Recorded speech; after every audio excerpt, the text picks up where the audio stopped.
台ぐらいできますか。このぐらいの処理能力があるような形になって。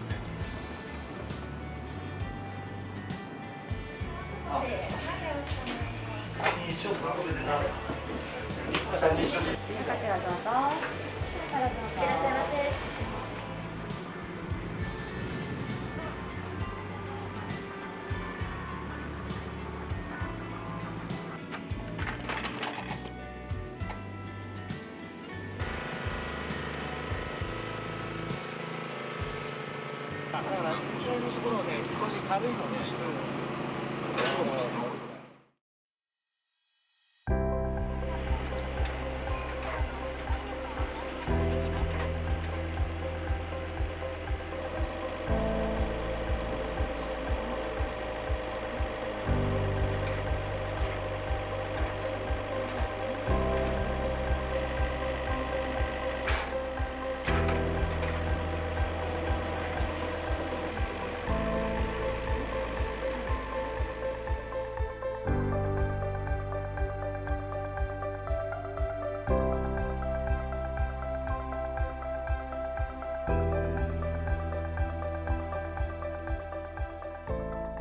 こちら移動できるオフィスを目指して作ったものになっておりまして、中で Wi-Fi を飛ばして事務作業ができるようなものになっております。その他にも中で最大3名まで寝れるような形になっております。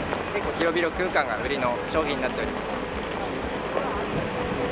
す。ハウスが建てられないような現場にも持っていくことができますので、例えば災害地ですとか、高速道路の夜間の短期の工事ですとか、そういうようなところに使われています。